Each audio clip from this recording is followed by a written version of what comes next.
ಕಳೆದ ಲೋಕಸಭಾ ಚುನಾವಣೆಯಲ್ಲಿ ಮಹದೇವಪುರ ಕ್ಷೇತ್ರದಲ್ಲಿ ಭಾರೀ ಪ್ರಮಾಣದ ಮತ ಕಳವು ಆಗಿದೆ ಎಂದು ಆರೋಪಿಸಿ ಇಂದು ಫ್ರೀಡಂ ಪಾರ್ಕ್ನಲ್ಲಿ ರಾಹುಲ್ ಗಾಂಧಿ ನೇತೃತ್ವದಲ್ಲಿ ಬೃಹತ್ ಪ್ರತಿಭಟನೆಯನ್ನ ಹಮ್ಮಿಕೊಳ್ಳಲಾಗಿತ್ತು. ರಾಜ್ಯದ ನಾನಾ ಮೂಲೆಗಳಿಂದ ಲಕ್ಷಾಂತರ ಜನ ಕಾರ್ಯಕರ್ತರು ಆಗಮಿಸಿ ಈ ಪ್ರತಿಭಟನೆಯಲ್ಲಿ ಪಾಲ್ಗೊಂಡಿದ್ದರು. ಎಐಸಿಸಿ ಅಧ್ಯಕ್ಷರಾದ ಶ್ರೀ ಮಲ್ಲಿಕಾರ್ಜುನ್ ಖರ್ಗೆ ಅವರು, ಮುಖ್ಯಮಂತ್ರಿಗಳಾದ ಶ್ರೀ ಸಿದ್ದರಾಮಯ್ಯರವರು, ಉಪಮುಖ್ಯಮಂತ್ರಿಗಳಾದ ಡಿಕೆ ಶಿವಕುಮಾರ್ ಅವರು ಹಾಗೂ ಹಲವಾರು ಕಾಂಗ್ರೆಸ್ ಮುಖಂಡರು, ಎಲ್ಲಾ ವಾರ್ಡ್ಗಳಿಂದ ಆಗಮಿಸಿದ್ದ ನೂರಾರು ಕಾಂಗ್ರೆಸ್ ಕಾರ್ಯಕರ್ತರು ಪ್ರತಿಭಟನೆಯಲ್ಲಿ ಪಾಲ್ಗೊಂಡಿದ್ದರು.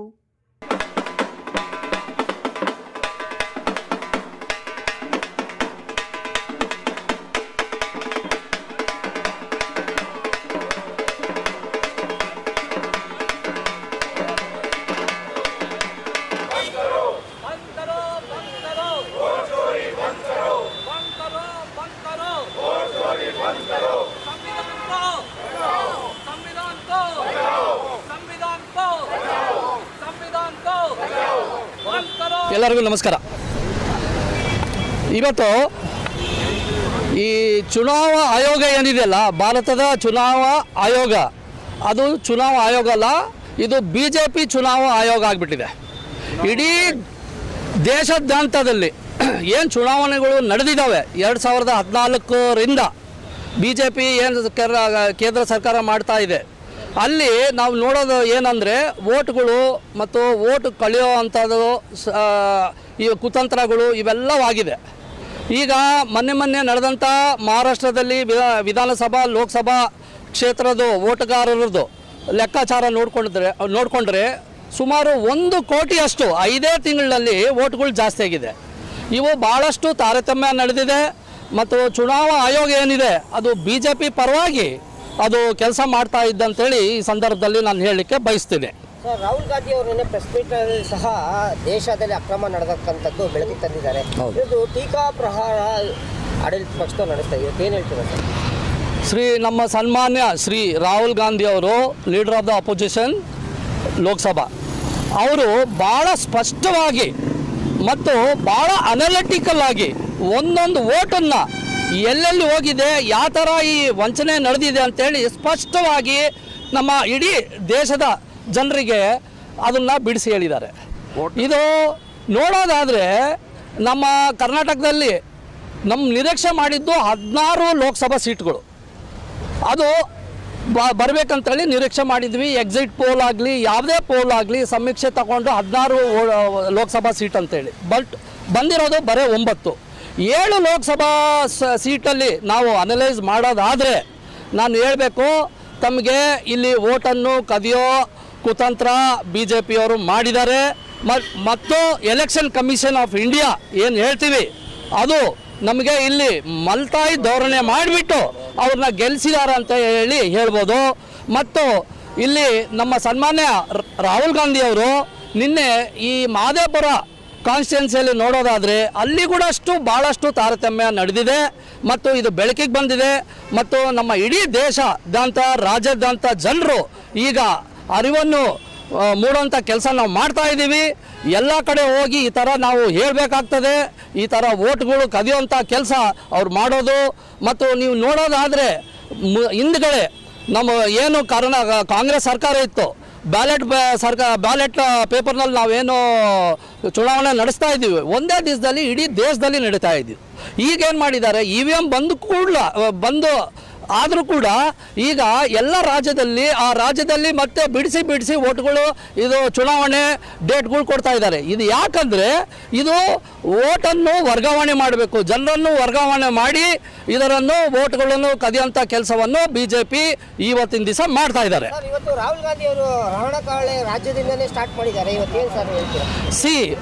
I would like to tell everyone that our LOP, leader of opposition, Shri Rahul Gandhi, has taken a clarion call to all the Indians, 140 crore Indians, that to see that election is not being held properly. It is against the democratic principle. It is against the constitution, and this which has been clearly done by our Shri Dr. Baba Saheb Ambedkar and Mahatma Gandhi. We want a peaceful India. We have fought the wars for democratic India. We have not fought the wars for the dictatorship. That is what we would like to tell on this day. And our tall leader of Congress party, Sri Rahul Gandhi, has taken a clarion call, and it will start from Bengaluru, Karnataka, and it will spread wide across India. And also we would see that how BJP will do these tactics in Bihar election also. ನಾನು ರಾಹುಲ್ ಗಾಂಧಿಗೆ ದೊಡ್ಡ ನಮಸ್ಕಾರ ಹೇಳ್ತಾ ಇದ್ದೀನಿ. ಏನು ಯಾಕೆಂದರೆ ಅವರು ಹೇಳೋದೆಲ್ಲ ಸತ್ಯ. ಈ ಬಿ ಜೆ ಪಿನವ್ರು ಏನು ಮಾಡ್ತಾರೆ ಅಂದರೆ ಹಿಂದಗಡೆ ಬಾಕ್ಲಿಂದನೇ ಬರೋದು, ಅವರು ಮುಂದಗಡೆ ಬಾಕ್ಲಿಂದ ಬರಲ್ಲ. ಓಟ್ಗಳು ತಗೊಂಡು ಸಂವಿಧಾನ ಪ್ರಕಾರವಾಗಿ ಅವರು ಅಧಿಕಾರ ಚಲಾಯಿಸಿದ್ರೆ ಪರವಾಗಿಲ್ಲ. ಅವರು ಎಮ್ ಎಲ್ ಎಗಳು ದುಡ್ಡು ತಗೊಳ್ಳೋದು, ಕುದುರೆ ವ್ಯಾಪಾರ ಮಾಡೋದು, ಇದೆಲ್ಲ ಮಾಡಿ ಹಿಂದಗಡೆಯಿಂದ ಬರ್ತಾರೆ. ಇವತ್ತು ರಾಹುಲ್ ಗಾಂಧಿನೂ ಅವರು ಸತ್ಯ ನುಡಿತಾ ಇದ್ದಾರೆ. ಅವ್ರಿಗೆ ಸಪೋರ್ಟ್ ಕೊಡೋಕ್ಕೆ ನಾವು ಮಾಜಿ ಸೈನಿಕ ಸಂಘದ ನಾವು ಬಂದಿದ್ದೀವಿ ಅಂತ ನಾನು ಹೇಳಕ್ಕೆ ಇಷ್ಟಪಡ್ತೀನಿ. What Rahul Gandhi has revealed to the public of India is the real fact, that is the vote has been stolen in Karnataka. Not only in Karnataka, all over India it is being done, and it will be the trend of the future. To stop that, he has declared a war on Election Commission and Government of India. Malpractices should stop one for all for the safety and security of the democracy in India. That is what I have to say. ना है कि भारत एक प्रजातंत्र देश है जिसके अंदर हर एक वोट का अपना महत्व है.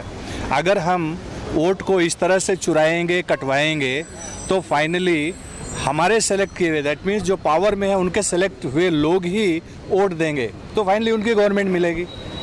तो अंत में एक डेमोक्रेसी के लिए ज़रूरी है कि निष्पक्ष चुनाव हो, और इसके लिए ज़रूरी है कि आवाज़ उठाई जाए कि ये जो एक तरह से लोकतंत्र की हत्या की जा रही है वह बंद हो, और उसको बंद करवा के रहेंगे. ये है पिछले 24 के लोकसभा चुनाव के बाद से ये ट्रेंड बीजेपी के द्वारा चुनाव आयोग से मिलकर शुरू किया गया है कि कहीं पर वोट जोड़ दो और फेक वोटिंग कराओ और जीत लो.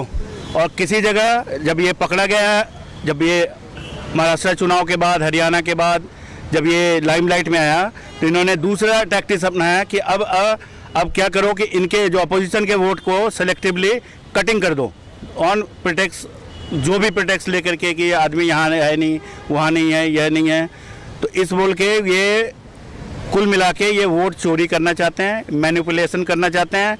और ये जो चल रहा है इसके अगेंस्ट में राहुल गांधी ने कल जो प्रेस कॉन्फ्रेंस में जो फैक्ट्स एंड फिगर्स दिया है, हर एक जनता से ये अपील है कि वो कम से कम उसको देखें, वो अपने आप, इस सेल्फ एक्सप्लेनेटरी है, अपने आप समझ में आ जाएगा कि किस तरह से चुनाव आयोग से मिलके बीजेपी वाले सेलेक्टिव सीट पर सेलेक्टिव तरीके से वोट चोरी करके और जीतने का प्रयास कर रहे हैं, जिसका परिणाम आप देख सकें लोकसभा चुनाव में, महाराष्ट्र के चुनाव में, हरियाणा के चुनाव में. तो ये अभी एक सिर्फ क्वेश्चन वोटर्स को देना चाहता हूँ. ನಿನ್ನೆ LOP ಅವರು ಶ್ರೀ ರಾಹುಲ್ ಗಾಂಧಿ ಅವರು ನಿನ್ನೆ ಪ್ರೆಸ್ ಕಾನ್ಫರೆನ್ಸಲ್ಲಿ ಕ್ಲಿಯರ್ಲಿ ಫ್ಯಾಕ್ಟ್ಸು ಮತ್ತು ಫಿಗರ್ಸ್ ಜೊತೆಗೆ ಕ್ಲಿಯರ್ಲಿ ಪ್ರೆಸೆಂಟೇಷನ್ ಕೊಟ್ಟಿದ್ದಾರೆ. ಎಲ್ಲೆಲ್ಲಿ ಏನೇನು ಎಲೆಕ್ಷನ್ ಕಮಿಷನ್ BJP ಜೊತೆ ಸೇರಿಕೊಂಡು ಎಂಥ ಇದು ಮಾಡಿದೆ ಅದೆಲ್ಲ ಅವ್ರು ತೋರಿಸಿದ್ದಾರೆ. As ex-servicemen, we have all fought wars for democracy. Okay, today I think it is the time for all of us, including ex-servicemen and servicemen and all the people of India, to come forward and fight to save democracy, because I think with this that is happening right now, it is a danger to democracy all across the country. Rahul Gandhi has laid bare the election commission, and I think it has nowhere to hide right now. Thank you.